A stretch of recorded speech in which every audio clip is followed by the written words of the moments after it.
Onesie can't get enough of this nice weather we're having. She just loves it out here. We got the cat door open so she can go in and out whenever she wants, but she'll just hang out here on the deck and take a big nap. She's very happy. Thank you so much to our Patreon sponsors, Royal Perp, SNS, Minnesota Wax, Film Swag, and Dr. Dread. Hello everyone, my name is Andrew AJT and welcome to a new video. Today I want to talk about some recent games that I've been playing because I do have lots of thoughts on them. Just before we start though, I do want to say thank you so much. If you didn't hear, my cat Onesie passed away last month. I posted it on social media, but I'm not sure if everyone saw it. But thank you so much for the outpouring of support from those posts and just the kind words that everyone posted. It was really nice to read. It's definitely really sad losing Onesie, especially not having her anymore during this holiday season, but you know, a few weeks later I'm trying to look at the, positives from the time I did have with Onesie for many years, and definitely one of those I would say is Onesie always appreciated the simple things in life, whether it's just looking out the window, watching the birds, or, enjoying laying on the floor on a nice sunny day, something like that. I think that's something I could learn from Onesie because it's easy to miss those things, but just something as simple as another thing she used to love to just sit on the couch with me and watch a Mets game on a Sunday afternoon, and she would just, be so happy from simple things like that. So it's something I could probably learn from her a little more. And she was a great part of this YouTube channel as well in various videos, so I'm glad that you guys got to see how great of a cat she was as well. But with that being said, I hope you guys are all having a very happy holidays, Merry Christmas, Happy New Year, whatever you celebrate. I hope it's going well. So I've still been kind of on a hiatus from old school RuneScape, just haven't been playing it much, have been mostly playing other games. Like I've said before, I'll never quit RuneScape. If I ever want to play old school RuneScape, I'll certainly play it. It's just that I've been mostly focused on other games recently. And there's a few I want to talk about briefly for this video. One is Breath of the Wild. I got my Switch around a year ago, but I never really was that interested in Breath of the Wild. For some reason, it just never really looked appealing to me. It's just kind of odd as a Zelda game. You have all these weapons that degrade or break, and same with the shields and bows and all that. And you have like a stamina wheel, which is kind of a new concept for me in a Zelda game because I never played Skyward Sword. It just never really looked that appealing. But eventually, a few months ago, I said, you know what, this is one of the best games on the Switch, according to almost everyone, so I'll give it a try.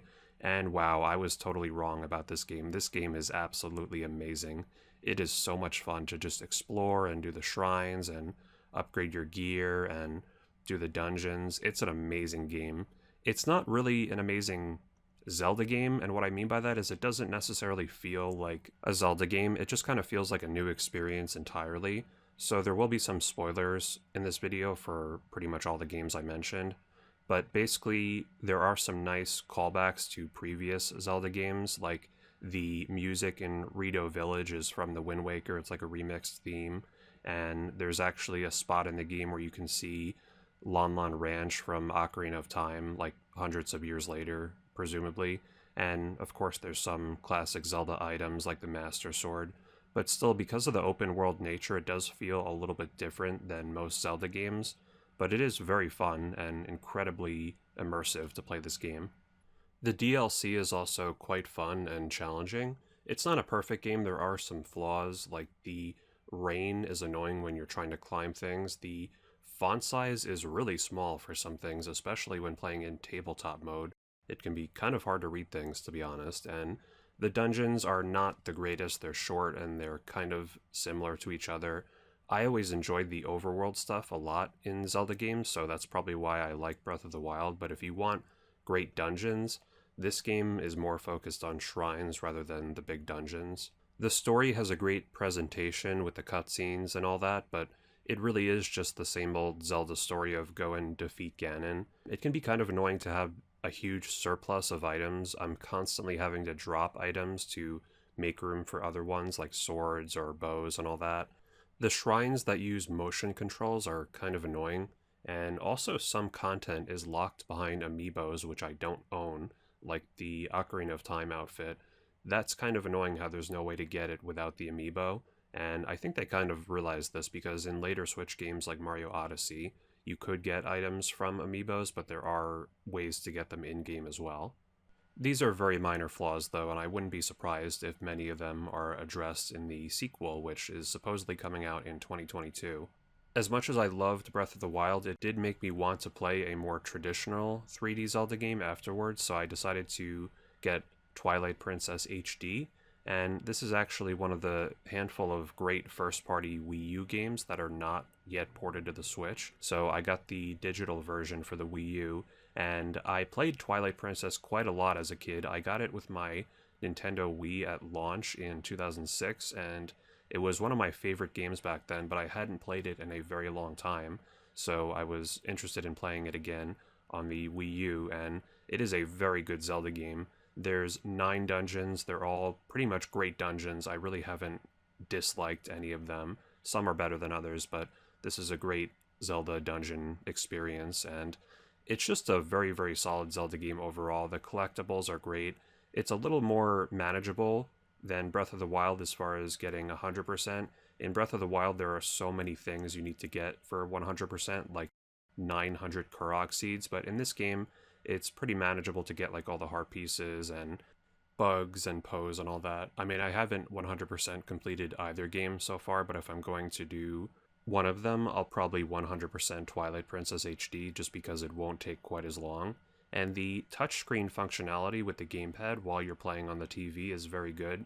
You can manage your inventory and quickly switch between Wolf Link and Human Link, so there are actually some advantages to the Wii U that the Switch would not have. Although this game probably could use a Switch port just so more people could play it because the Wii U didn't sell nearly as well as the Switch did. The HD remake, although it's really just a port, made some nice quality of life changes as well. They shortened the Twilight segments, which were a little bit boring in the original, and they did some other things like adding a new item to make finding the pose a bit easier. It's overall pretty similar to the original, and the original would still hold up pretty well if you played it today, but the HD version is probably the best overall. There are some flaws with the game, like the combat is way too easy, and just like Breath of the Wild, there is some content locked behind an amiibo. The Cave of Shadows can only be accessed with the Wolf Link amiibo, which again is not really a design choice that I like. The next game I've been playing is Pokémon Brilliant Diamond, and I played the original Pokémon Diamond a lot back in the day, so I was happy that they were remaking it. And unfortunately, it's just kind of a mediocre game that feels a bit rushed. The main story in the game is way too easy because of the new XP share system for all the Pokemon in your party. They all get XP from every battle, so it just makes it way too easy. But the post-game content is really fun. I like the Grand Underground and the Ramana's Park stuff for the legendary Pokemon, and also the shiny hunting is fun as well. And the biggest thing about this game that I really have enjoyed is the glitches. This game is a glitchy mess, at least in the earlier patches. I've done things like catching Shaman early, which is supposed to be event only, duplicating Master Balls, rare candies. There's a lot of cool things you can do in this game with glitches, at least in the earlier patches, and that's made the game a lot more fun for me, to be honest. I wouldn't necessarily recommend doing the glitches, though, because I don't know if that could potentially bar you from using online services or mess up your save file, but I don't really care about any of that. But if you're going to do glitches, do them at your own risk. Although in the newest patch, 1.13, I believe most of the glitches have been fixed.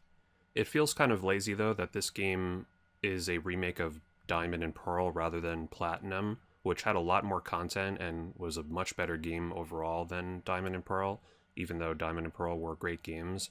I don't see why they decided to remake Diamond and Pearl instead of remaking Platinum. And as much fun as I've had with the glitches in this game, I can't really say that the game is good because of how glitchy it is. Overall, it's a decent game, but it could have been a lot better. And the last game I want to talk about briefly is Kirby Star Allies. Kirby has a 3D Kirby game coming out in 2022, Kirby in the Forgotten Land. So in the meantime, I decided to play one of the newer Kirby Switch games, Kirby Star Allies, and this game also has a pretty boring main story, but the post-game content is very fun. There's lots of different modes where you can play as characters from the Kirby universe and even characters from past Kirby games, and it's a lot of fun, and some of the modes are fairly challenging as well. The game feels really polished as well. Some of the characters have really detailed movesets, almost like a Super Smash Bros. Game, and HAL Laboratories, who made this game, also made Melee, so that shouldn't be surprising. And the music is really great, the art style is great, it just feels like a really well-made game. I had a really fun time going for 100% completion. I think one issue people had with this game is when it was released in 2018, it didn't have all of the content available at launch. A lot of it came out later with free updates. So I got the game in 2020, so this didn't really affect me, but I could see how people who bought the game back then could be disappointed. Also, if you weren't a fan of Kirby games before, this game probably isn't going to change your mind. It's a very standard and fun Kirby game, but if you didn't like Kirby games in the past, you probably won't like this one either. I grew up playing a lot of the Kirby games on the GBA and DS, so it was really nice to have a similar experience with this game, and I'm definitely looking forward to playing the new Kirby game in 2022. Thank you all so much for watching. That's all my thoughts for today. If you enjoyed the video, I'd appreciate it if you hit the like button and subscribe if you haven't already, and you can turn bell notifications to all so you get notified of when I upload a new video. You can follow me on Twitter and Instagram down below, and you can join my chat channel and clan chat in-game, AndrewAJT62. And if you want to support the channel even further, you can check out my Patreon page in the end screen. Thank you all so much for watching, and I'll see you all next video.